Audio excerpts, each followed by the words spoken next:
Hello again, this is the 20th of September 2020 and this is another Auti Thoughty. I've been thinking lately, talking about my childhood with some of my online contacts, and I've noticed quite a lot of commonalities, about our upbringings, and so I'm going to share some of my thoughts about parenting autistic children. I am also a mother myself, so I am aware of some of the general challenges of parenting. I mean, we don't think my son is on the spectrum, but I don't know. I'm still watching and hoping. Like in Harry Potter, they sort of watch their kids for signs of being magically inclined. I'm still hoping one day maybe I'll see a definite sign. But he's not quite 3 yet, so there's time yet. Anyway,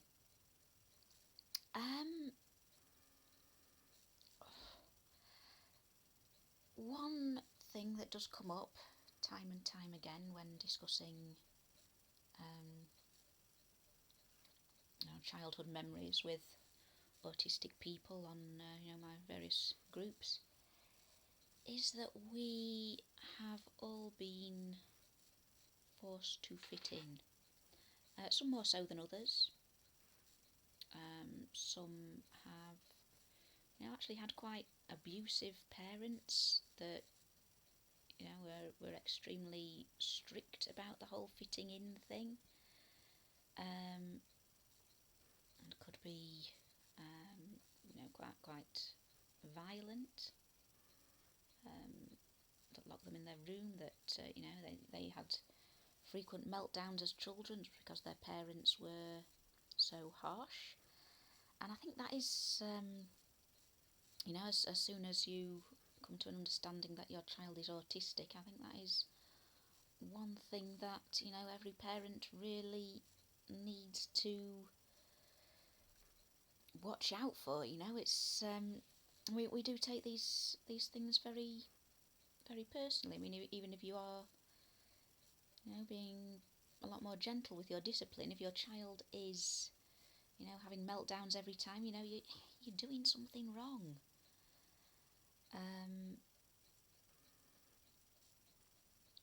Most of the time we are not particularly misbehaving. We're just getting on with our little autistic thing, and it may appear that we are being deliberately difficult, that we are being contrary, that we are just trying to make life difficult for people and seek attention and what have you. That's another thing that comes up a lot. We are accused of seeking attention. I don't know, somehow going for long periods is seeking attention.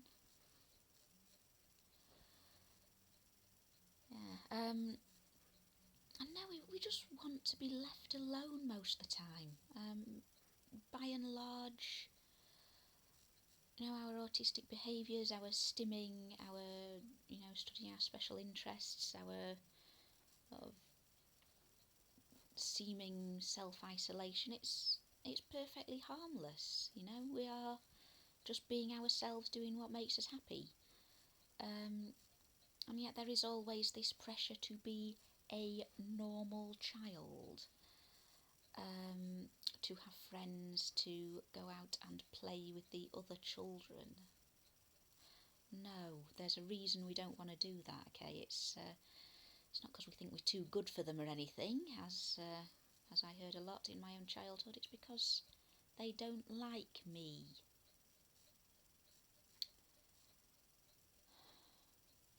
I'd much rather be reading a book or watching telly or playing a computer game or something that is relatively safe. I found interaction with other children to be almost universally unpleasant.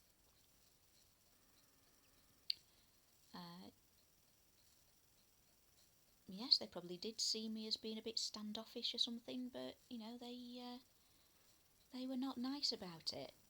We're talking about kids here and teenagers. They don't have much emotional intelligence, even holistic ones. Okay. Um,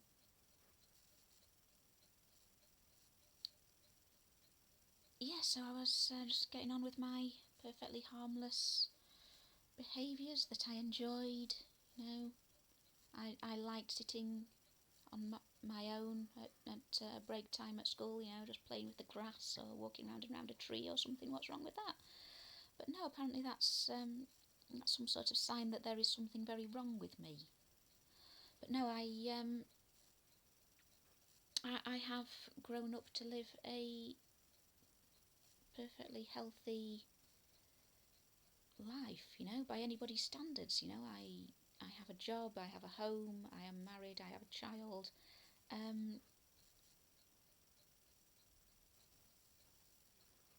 Of course, I am speaking for myself here. There are, some autistic people who cannot do this because, they have severe executive dysfunction.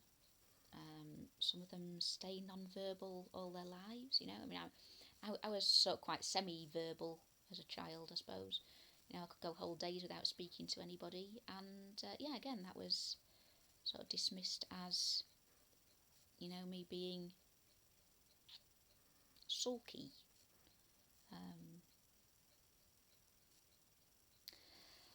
So yeah, I wouldn't say my childhood was the worst. I didn't get a lot of understanding, but at least I was generally, looked after quite well by my parents. They weren't particularly, in any way abusive to me.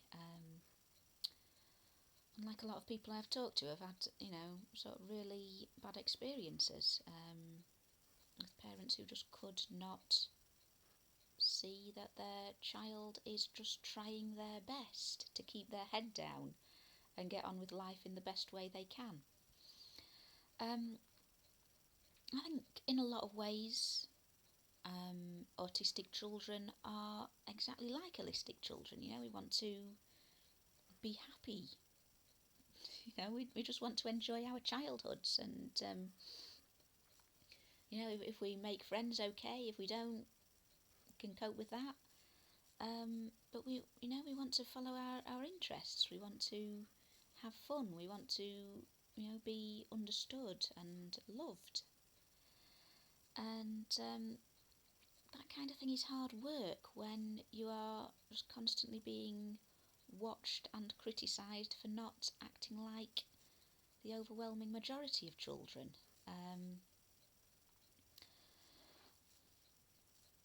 I think the prevalence of ABA is quite worrying. I mean, I don't know how common it is in the UK, but certainly in America it is very much the done thing still. And as such, there is a lot of information about it online. I think any parent with an autistic child, don't touch it with a 10-foot pole. I have read about it. I have talked to several people who have been put through it. It is not therapeutic. It is an indoctrination process, and it does not prepare anyone for adult life. It was invented by the same doctor who came up with gay conversion therapy, which tells you everything you need to know, really. I think a lot of the current struggles of the autistic community can probably be compared quite closely to the struggles of the gay community maybe 10-20 years ago. I mean, things have moved on perhaps a bit further with them than with us.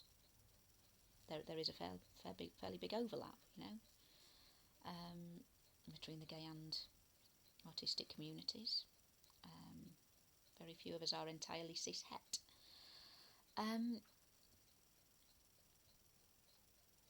But yes, we, much like gay people. We do just want to live our lives and get on with things and be left to our own devices as much as we can, and not be treated like we are freaks, or we need to be cured, or that we are in some way ill or disabled or less valid or less intelligent than the general population.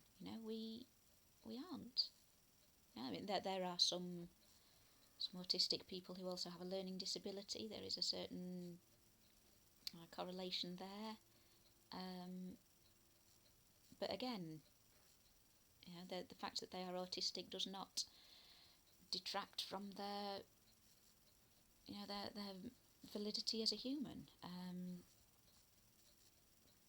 As with everybody else who has special needs, people who do have a learning disability and autism are just people. And yes, they need support to navigate their way through the world. I mean, their own individual state is something that a trained professional really needs to evaluate and understand what kind of support they do need, and also listen to their family and their carers, and come to a good understanding of what each individual person's individual needs are, because there is no one size fits all way of doing things.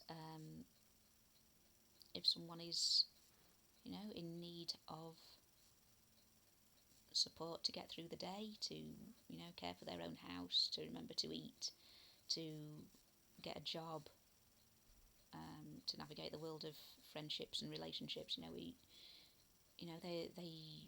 do need some care there. And it is if they do not have a family that can support them in that, then it is the role of the state. This is why we have a society to help with people who need it. But yes, not everyone with autism also has a learning disability. A lot of us have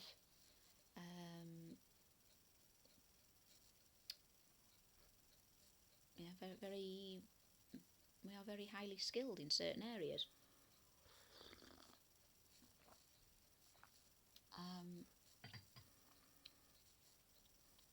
But yes, we have reactions to inanimate objects, to colours, to sounds, to lights, etc., that may not make sense to the holistic people who rule the world. But that does not mean that they do not make sense at all. They make perfect sense to us, because this is how we perceive things. Bright lights hurt our eyes, so we do not look at bright lights. Loud noises hurt our ears, so we try to avoid loud noises as much as we can. In much the same way as everybody avoids taking roasting trays out of the oven with their bare hands. And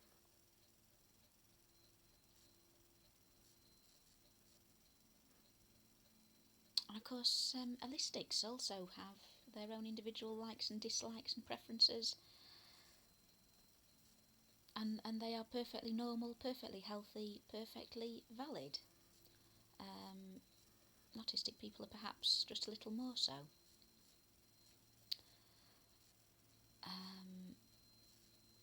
Yes, ABA is not the solution to any problem you may have with your autistic child. As I say, I've talked to several people who have been put through it, and they universally say it was just torture.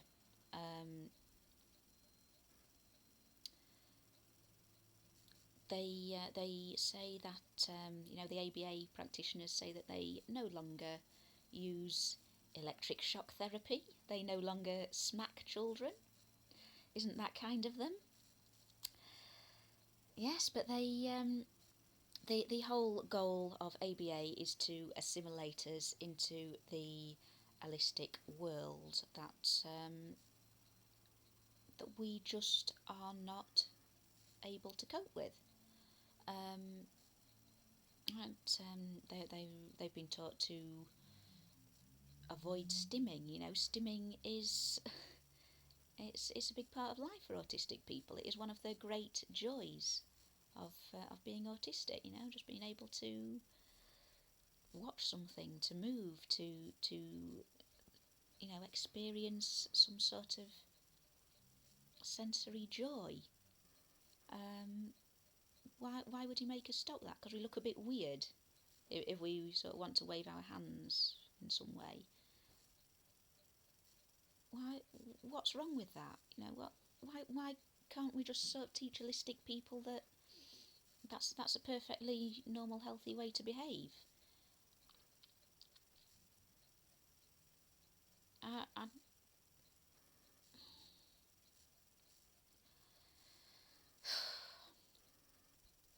I,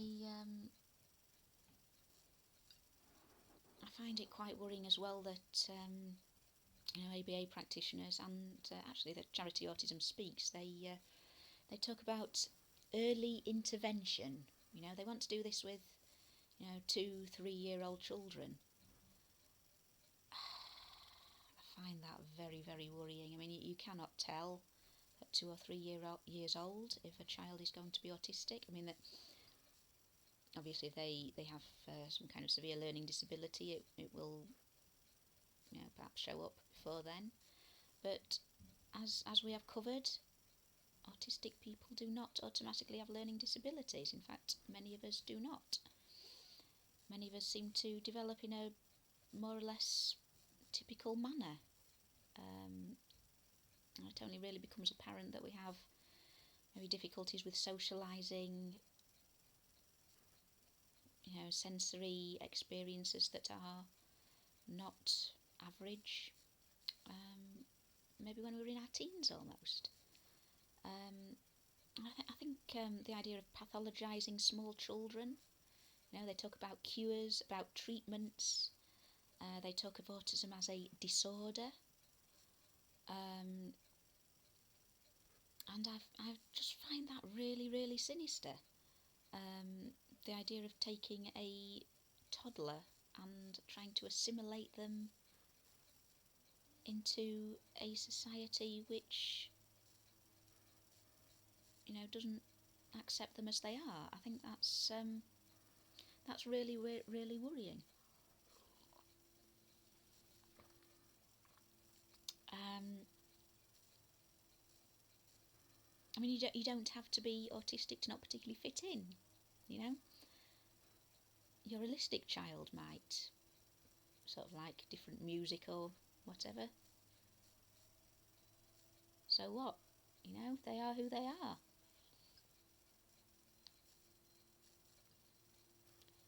Um, of course, you cannot choose whether or not your child is autistic.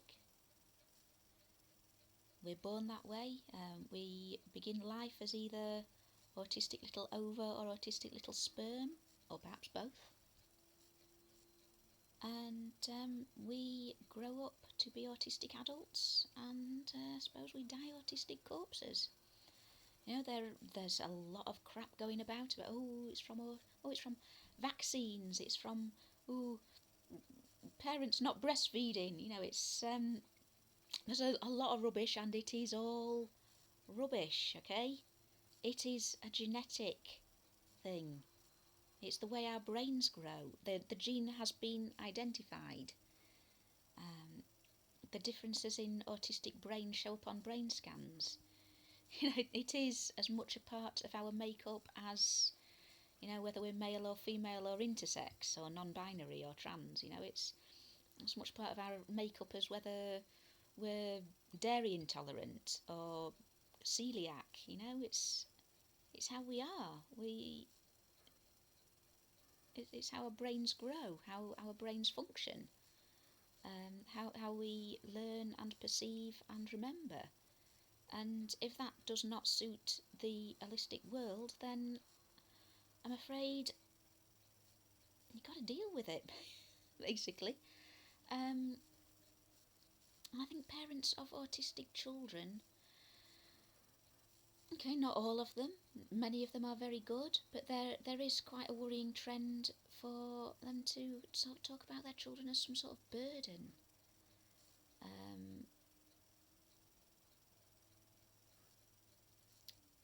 And maybe we do need to go to a special school or to be home educated.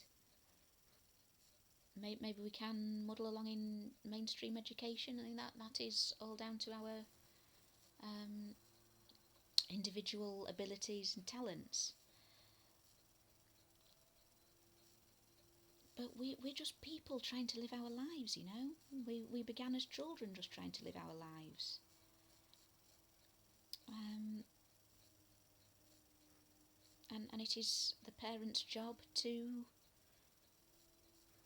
help us do that. You know, not to make us into little clones of everybody else. Um, as a mother, my job is to, accept my son as he is. And I began this by saying I'm hoping he turns out to be one of us one day, but probably he will be autistic. So what? He's my son. I love him. I'm incredibly proud of him. I was incredibly proud of him when all he did was turn milk into poo. I'm absolutely overjoyed every time he learns something new. He is my son. Um,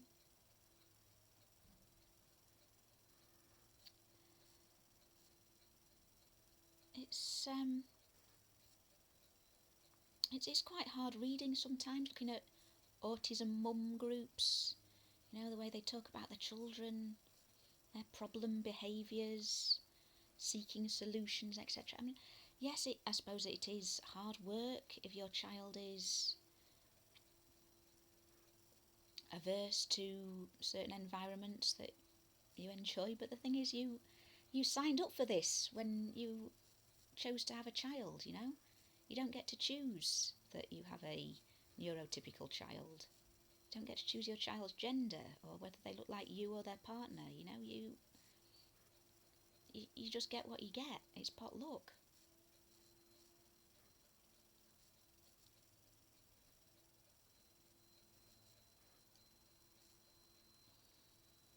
And autistic people, we need our parents to look out for us. We need our parents who will protect us in the world that they brought us into. Not trying to force us into roles that we are absolutely not suited to.